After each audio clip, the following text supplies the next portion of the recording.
Hi everyone, welcome to Off the Record, the sports podcast of breaking news, hard opinion, and a little bit of gibber. I'm Andrew Webster from The Australian. I'm joined by my partner in journalistic crime, Philip Ronald Rothfield from the Daily Telegraph.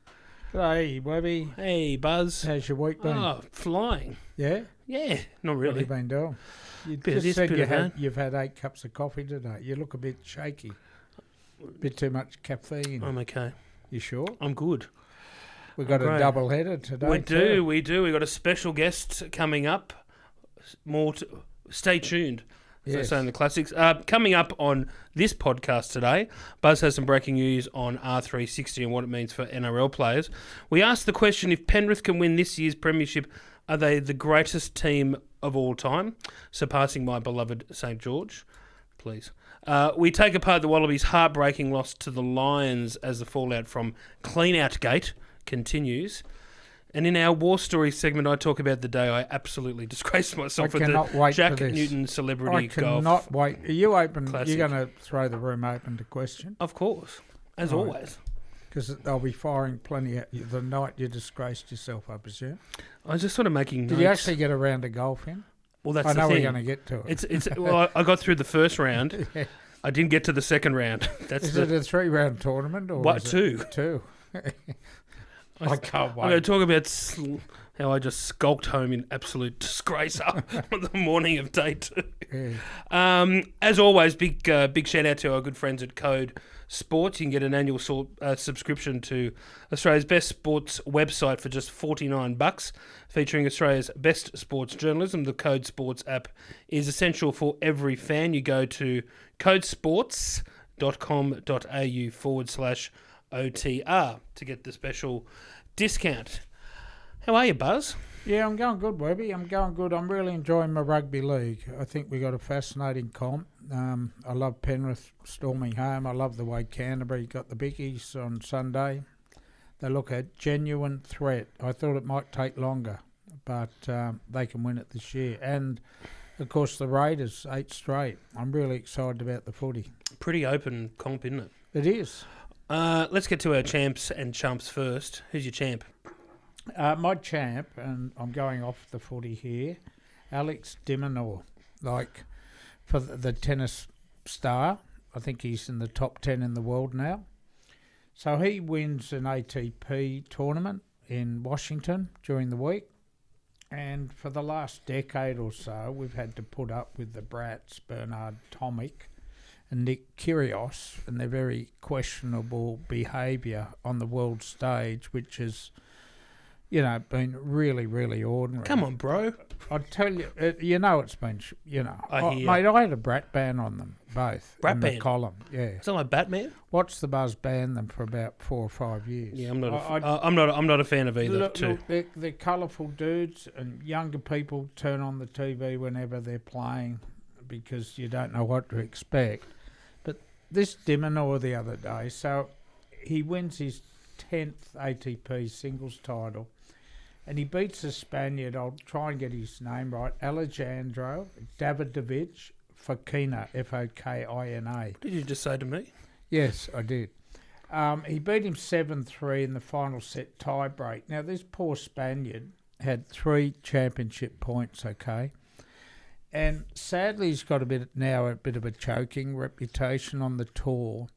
He's been in 4 finals and lost them all. He was absolutely shattered, heartbroken, and completely busted after, and he slumped in his chair and he was crying, and it was really, really sad. But this de Minaur went across, put his arm around to him, gave him a cuddle, and just spoke beautifully to him.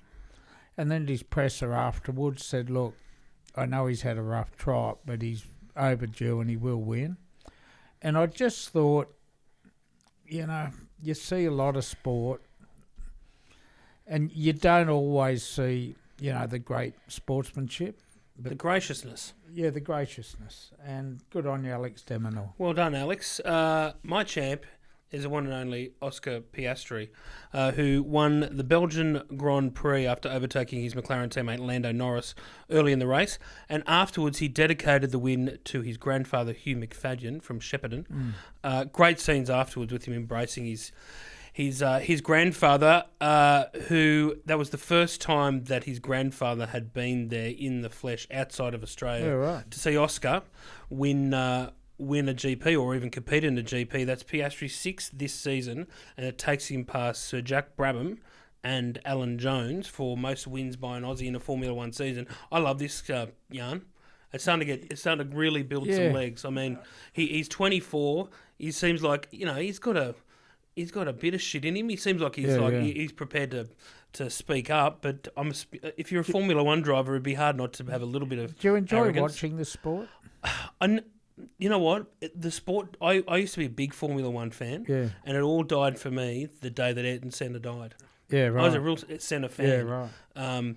I know it gets very technical, but that Drive to Survive series on Netflix has brought me back in. So to me, I think sport's more about athletes and high performance, and to drive a car when your engine's doing it all.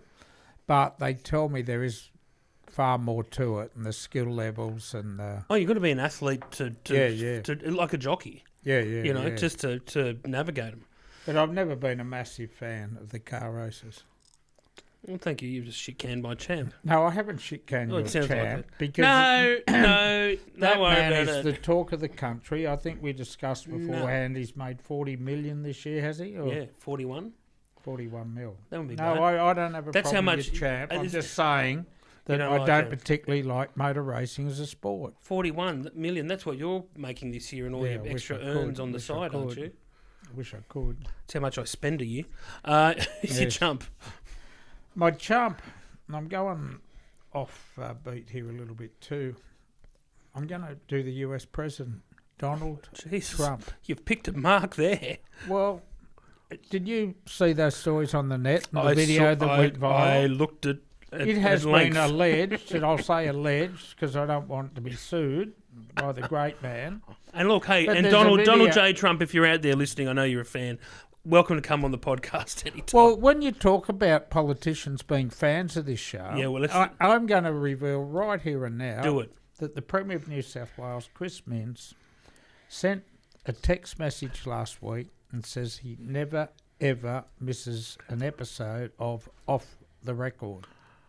How good. Premier. Yeah. So don't ever bag him. I'm about to wrap him. Right, I think he's a great Premier. He is he seemed like such a great style of a bloke for a Canterbury supporter. Well, yes. I'm kidding. I'm kidding. You Premier, know what? Can we just say this though? The Premier, if you if the offer's there to come on at some point, don't you reckon? As long as he doesn't talk politics. I'm not interested in nurse, train driver, paid teachers. No, we're a sports podcast. And, new roads. But he is really, really knowledgeable in his sport. You've interviewed him, haven't you, for the Sunday Telly? I met him before he became Premier, and he loves his rugby league, and he was fascinated by the sustained success of Melbourne Storm. So I actually set him up a meeting with Craig Bellamy and Frank Panisi. And this just before he came Premier. He just went and spoke to them about their winning ways and what they do well. And he's caught up with them since. He was in the Storm dressing room at Cogra this year. Oh, that's a good story. Yeah, no, he was. So, look at you, the Kingmaker buzz. Yeah, but anyway, back to my chump. Yep. Yeah, so Trump has a caddy. He's in Scotland, right? I think it was at one of his golf courses. And he whacks the ball. But then his caddy has dropped the ball into a better position where his actual ball had finished. In the first sort of cut of the rough. Andrew, I haven't played golf for a long time, and there is such a thing as a preferred lie if you land in an unplayable area. But what the caddy has done here is highly illegal on a golf course, and certainly not in the spirit of that great game. Are you prepared to comment? I love how the minder or caddy or whoever it was, just sort of casually just dropped it. Because if you're going to cheat, he just sort of tossed it out. I bet it's not the first time he's been accused of cheating. I think there's a whole book that's been written in the States a few years ago about him being a habitual golf cheater. Really? Yes. Please don't get me sued. Well, how are we going to get sued? We do not have defamation insurance, so just... Wouldn't that be good? That'd be a good story. What if I lose my house? Our two battlers from Sydney were sued by the President of the United States. Anyway, my chump is... Look, Buzz, as you know, I'm not a hater. I don't hate. But I tell you... You are. I'm not a hater. You're one of the best in the business at it. I'm not a hater. Shocking. If someone does wrong by you... I'm a lover, not a hater. If someone does wrong by you, that's it. Yeah. Well, you've done wrong by me many times. And look, we're doing a podcast together. Right. I'm not a hater, but I can't cop Ben Stokes, the England captain. Great player, shit bloke. He's a Kiwi. Hey? He's a Kiwi. Well, there you go. And he's the captain of the England cricket team. Yeah. The way that they acted, and the captain in particular acted in that test against India at Old Trafford, headed for a draw, but Jadeja and Sundar both headed for centuries. They're in their 80s, yeah. They're in their 80s. And the fact that Stokes wanted to pull up play with it, headed towards an inevitable draw to save his bowlers for the next test, and then he has the right to ask the question. That's cricket. It has been for however 100 or so years, but India have the right to say no. And the way that they acted, the way that the England players acted, particularly the captain. They gave that last over to no bowling lollipops. Who was it? Harry Brock? Or was that Harry... Yeah, Potter? No, was it Harry Brook? Harry Brook. He but there was Zach Crawley was chirping too, and it's like, come on. But you know what, Webby? Tactically, even if these batsmen weren't approaching hundreds, that England attack were busted, and they were struggling. So why not keep them out there for another hour? Absolutely. There's a deciding test match to play. Get some time in the middle to get your eye in ahead of the next, or get your get some form or whatever. Yeah. I'm with you, Webby. I'm running with you, Bubba. I think, buddy. Bubba. Bubba Webb. Don't you ever call me Bubba again, Bubby.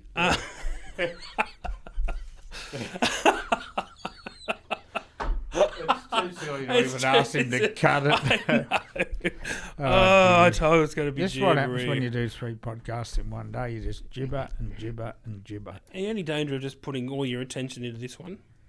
I do. This is the only podcast I do. If I could get a sponsor for this, it'd be my only job. Nicorette, as I said, go and ring them. I tell you what. Should we ring Chris Minns and get the venues or destinations New South Wales? I would love to see Sydney Rail. I tell you what, the New South Wales taxpayer should be funding this podcast. Wouldn't there be a stink? Oh, I can imagine. Us sitting here like bagging them over taxpayer money going towards bagging stadiums. All their stadiums. Then asking for free tickets. Yeah, righto. Okay, let's get serious here. You heard it here first. What do you got on R360 Buzz? Before we get into that, I should say I actually wrote on Saturday in my column in The Australian about quoting Danny Townsend, former A-League boss, now in charge of the sports arm of the Public Investment Fund in Saudi Arabia, said, we have never had this discussion about R360. No. So, but you've got... I think you'll find that the money is European and American money. I'm sure. Okay, and I think the money side of it and the competition is real. But the threat to rugby league is not real at all. What's been happening, Webby, the people organising this tournament and a couple of the key players are actually out here for the Lions series, and they met with a couple of people that I know who are around with rugby league player agents. What they're doing to attract players is they're offering 10% commission to agents for delivering players. So you know what the rugby league player agents are like. This is a lot more than they get for doing an NRL deal. So they're making all these inquiries. They're throwing all their player names around and trying to whip up a little bit of hysteria as though this is going to be some sort of biggest threats in Super League that could bring down the competition, even though the NRL's very well cashed up at the moment. What I've been told through my contacts who are close to these guys is that R360 and the people behind it want to avoid any legal threat, more important than anything else. They don't want to be in court. They don't even want to be on the steps of court. They don't want to have emails or messages from lawyers. So the only threat, take Callan Ponga out of it straight away, okay? He's under contract to 2027 at the Newcastle Knights. So unless the Knights released him, there is absolutely no threat they could come in and get them. None whatsoever.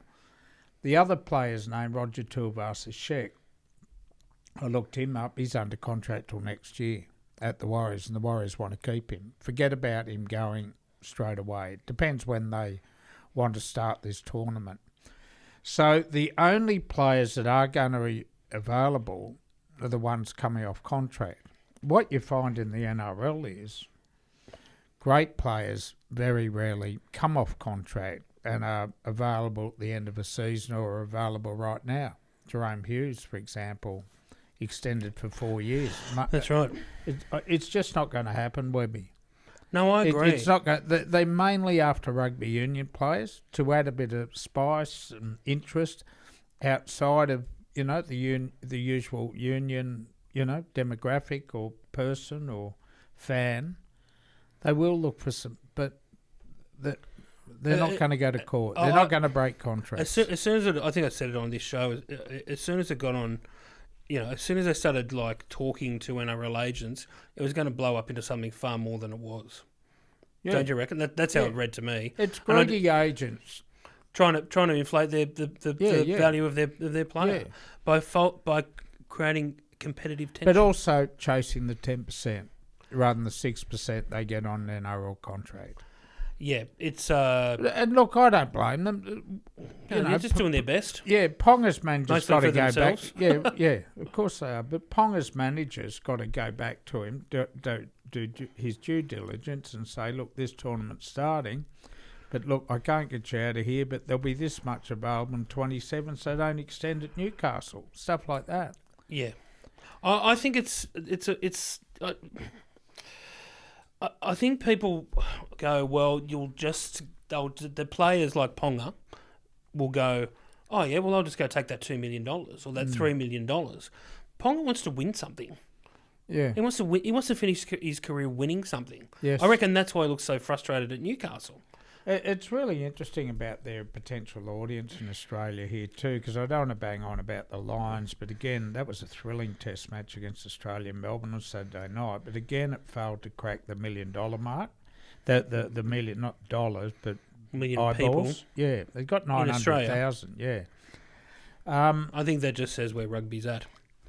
Well, look, mate, they filled the MCG, which is that's right. That's right, and their global audience would have been enormous numbers. That's what I'm talking about. So this R360 is more for that global audience rather than the Australian audience, where all the, high-profile rugby league players come from. So I honestly don't think it's a threat at all. It sounds like they're paying a lot more than NRL 360. Yes, they are. They are. When are you on? Are you on tonight? No, next Tuesday. Next Tuesday. You're just in out every second week. Yeah, right. Okay. A busy man, Buzz. Yes.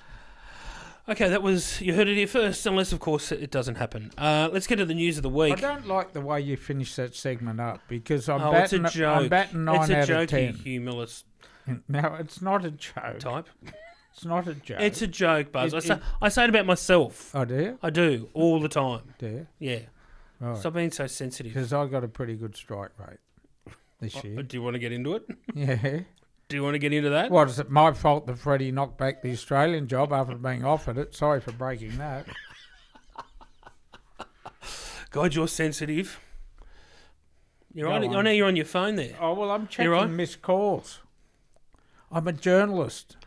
You could have fooled me. I'm going to do a war story one day. Yeah.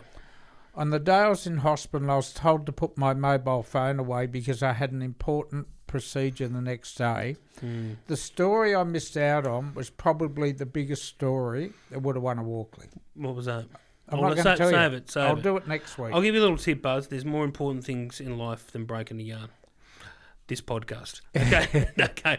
Now it's a good sports story. Okay. Now, Lachie Galvin returns to Tigerland this weekend. Now, let me introduce a little bit of Shakespeare to proceedings here. Do you know who Shakespeare? Do you know who Shakespeare is? I do. Yeah, the playwright, not the pub on Devonshire Street.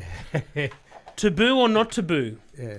That is the question of West Tigers fans this weekend when Lachie Galvin plays against their team for the first time since defecting to the Bulldogs. Are you a booer? Do you ever boo at football games? I boo the refs down at Sharp Park. Do you go boo? Boo! I do down at Sharp Park, I do, bloody oath. But you don't boo your own team. You know what I do? I boo, then I text Graham Annesley and blow up about it. Good on you, Nick Politis. And that's what he does. I text him. There was a charge down the the NRL in the head the other day, and he will not engage with me now, Graham Annesley, during rugby league games involving the Cronulla Sharks. Fair enough. Yeah, so I don't boo. You must boo. No. You don't. What about your own team? Would you ever boo your own team? No, never. No. I'd swear at it. The other rule I have, I never leave before full time. Is that right? Never ever leave. No, I wouldn't do that either. No. No, You're can't do that. booed at the footy, don't tell me. No, I'm not. I once when I was really on Twitter years ago, and the West Tigers faithful at Leichhardt, they booed their team at half time. Was that game against the Cowboys when they're getting absolutely flogged, and there's all these grown men leaning over the railing, booing and howling like. As they are entitled to do. They're entitled to do it. I just think if you're a real fan, you don't do it. If you pay your money at the turnstile to watch a game of rugby league, union, cricket, whatever, you are entitled to boo. I know you're entitled to boo. I'm just saying I would never do it, and I don't think real fans do. Oh gosh, I wish I knew. What? You have booed. I haven't booed in my life. You must have. No, I got clipped over the ear booing my team when I was a kid. By who? By Big Dick, my old man. Did you? The big bricky just went whack. You don't boo your team. Well, you've just admitted you booed.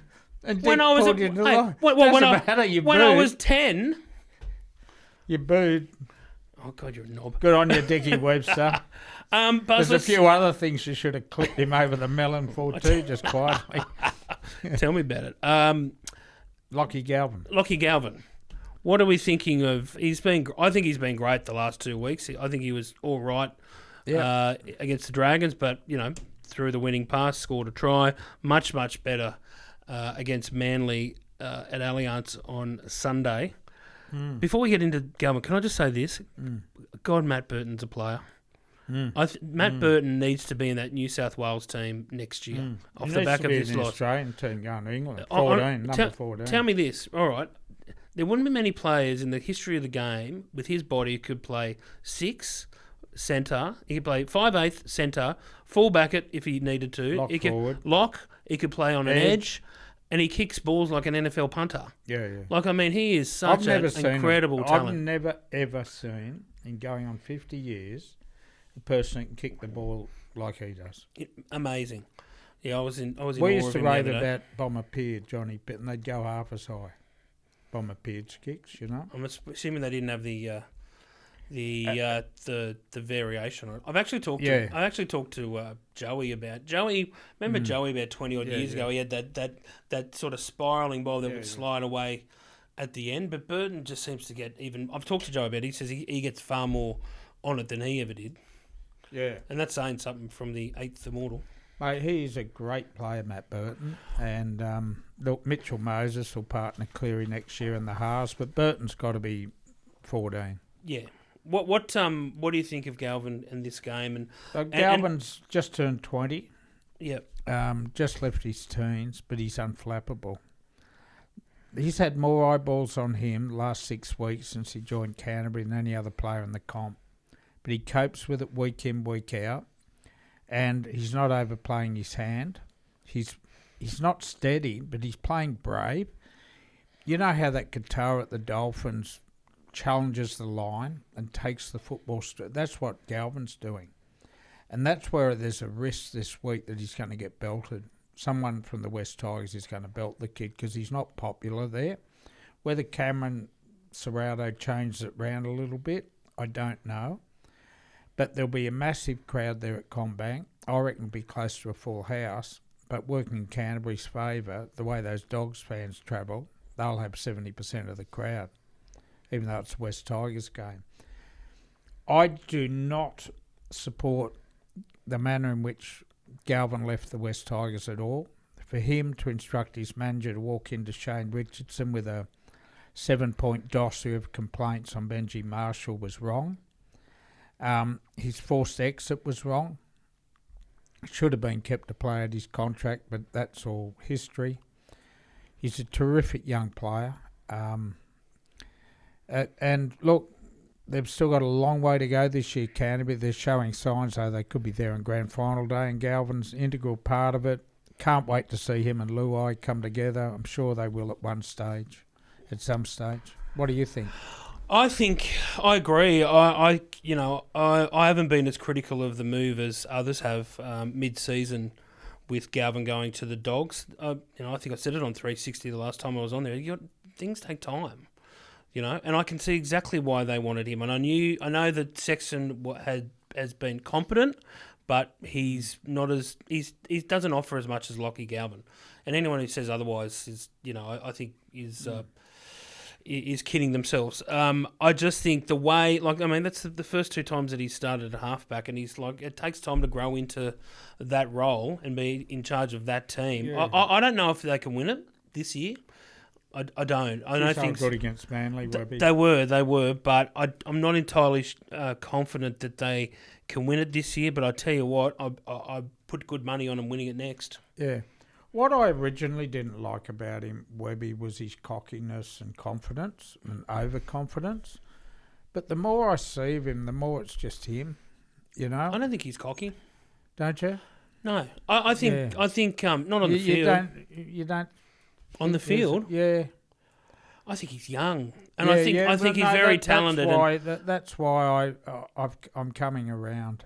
You've changed to your who tune. he is. You have changed your tune. I haven't changed it. You've done a backflip. No, I haven't. You have. And you were bagging them. You were bagging Canterbury. Well, this is really... You said they've blown up their season. Yeah, but I had a coffee with Cameron Serrato yesterday, right? And I had a phone call with Cameron Serrato the week before. And when you got a man of his standing in the game, the next super coach, taking you through it blow by blow about why this decision's been made, I haven't looked at their stats. Now, the first 10 rounds of this comp, Canterbury did average 26.5 points per game. I looked at it last night. That was with Sexton there. It's gone up to 31 since Galvin started.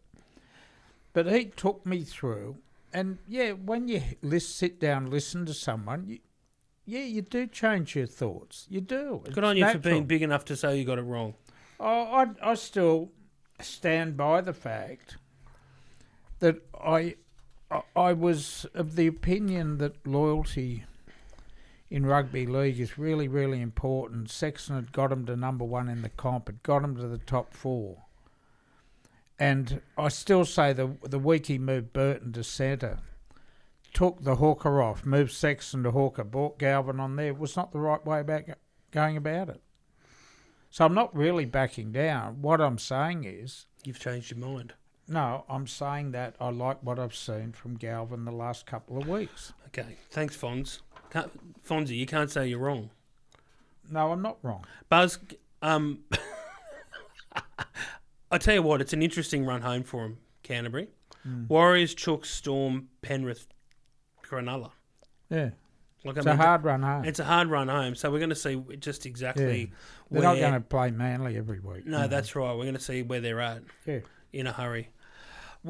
All right, if Canterbury are going to be in the mix, what about the Penrith Panthers, who you claim, if they win this comp, go past the great St. George team of the 50s and 60s as the greatest ever? Do you like those pauses I was putting in there? Yeah, you do. You sound like you're just out of...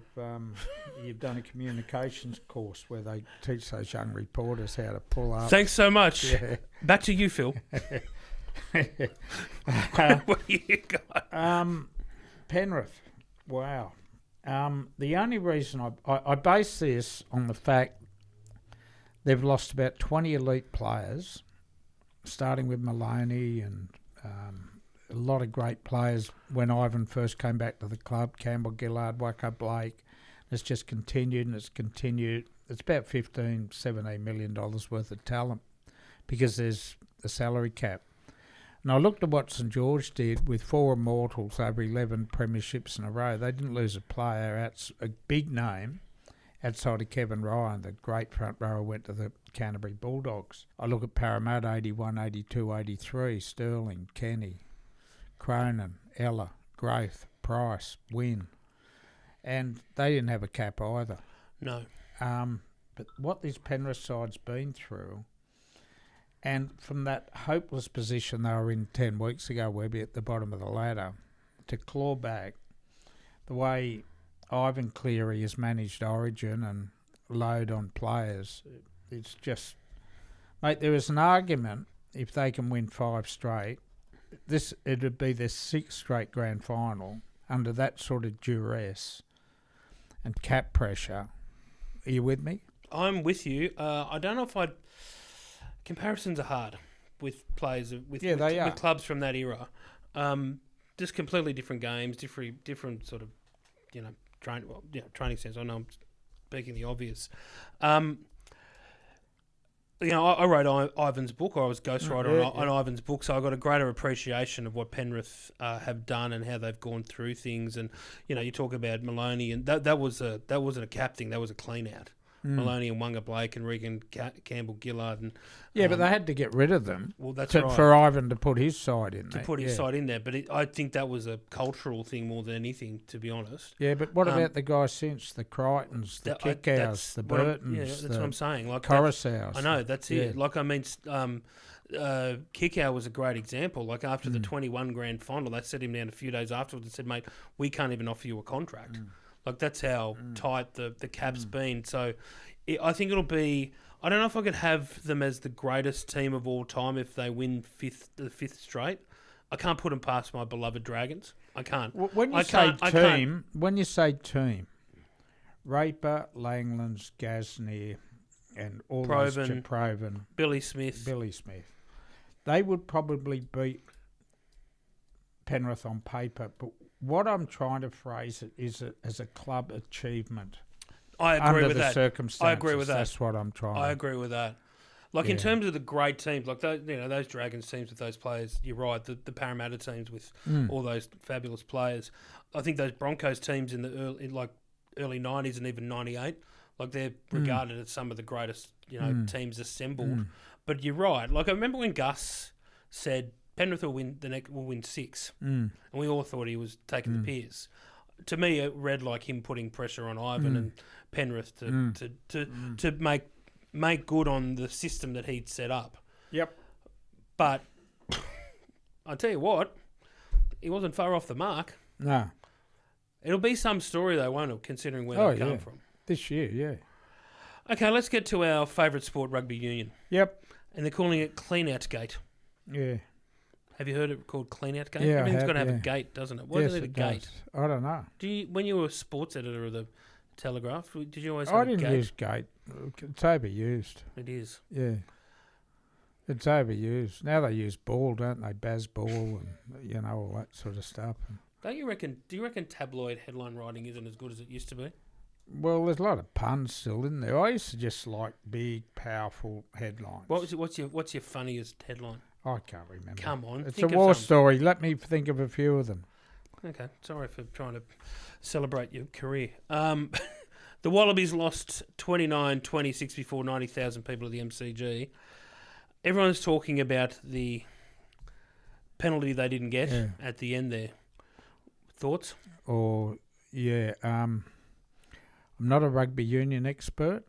I don't think that Australia's situation was helped by the fact the player on the receiving end of the high shot took one of the most spectacular dives you'll ever see on the world stage. It was Golden Globe sort of worthy, wasn't it? It was, and I reckon the referees and the video guys are thinking he's obviously not hurt. That hasn't helped. like if you get hurt in a situation like that, you stay slumped in the middle of the maul. Yeah. The ruck or whatever they called in rugby. Carlo Tizzano was the player you're thinking of. Yeah. So it was. But I am not technical enough with rugby union to have a clue whether it was a penalty or not. Me neither. So I have asked several rugby types who I respect, including my former Herald colleague Ian Payton, the great Pato. Pato would know. 50-50. Is that what he said? That's what everyone has said. It's a 50-50. Yeah, right. I can't believe, though, the lack of scrutiny from the Australian media, apart from the likes of Julian Linden and a few others. The Wallabies were up 23-5. Three tries in 9 minutes. They should never have blown that.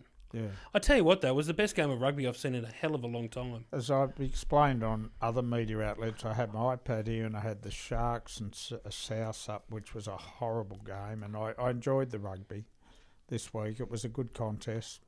Even though it was 20. When they use the ball, they run the ball. Yeah, it's great. It was. I'm not big on the box kicks. Yeah. And I tell you the other thing I'm not big with, the referee. Shut up. Like, he doesn't talk to him on the run. He stops and has a committee meeting. It's interesting what you say about the referee and Pato saying it was a 50-50 call. If it is a 50-50 call, you should go with the referee. If you can't decide, and the referee didn't have a problem with what happened, because he awarded the try, correct? Yes, I just think the way that Australia's there's been so much carry on about it, like complaining to World Rugby, and come on, yeah, it's over the top. Yeah, you ready for my war story, Buzz? This is my favourite. Yeah. Settle in. How many podcasts we done? I've never Buzz. been. Yeah, I'm gonna just have a little relax here. Don't nod off. Go. The night was hot, very, very hot. No, I was invited to the Jack Newton Celebrity Golf Tournament. This would be about 10, 15 years ago. It was at Cypress Lakes in the Hunter Valley. I hadn't played golf for years, and I was shitting myself. So I went and got some lessons. I got 2 lessons. And I was hitting them okay in the end. As I said last week, I used to play a bit when I was in my teens, so I was hitting them pretty good. And then I got up on the tee. And started to sweat profusely at the amount of people there watching. All these former and present footballers were there. I was in so they usually have a foursome, a pro, a sponsor, a celebrity, and a member of the media. No, I wasn't the celebrity. I was the member of the media. The celebrity was Jeff Lawson. Oh, wow. Former cricketer who can be able to hit a ball. Anyway, so I shanked my tee shot off the tee. And then through the course of that round, proceeded to lose no less than 18 balls. Wow. One a hole. No, not on one ball. No, on one per hole. On 17 holes. Yeah, wow. And have you played Cypress Lakes? No. If you don't hit the fairway, it's gone. Yeah, right. And if you slice it like I do, right, it was gone. Got to the last hole. I said to Jeff Lawson, mate, you got any? I've run out of ammo. You got any balls? And he goes, not the way you hit them. He wouldn't give me a ball, wouldn't he? Wow. So I had to get he gave me an old practice ball. Yeah.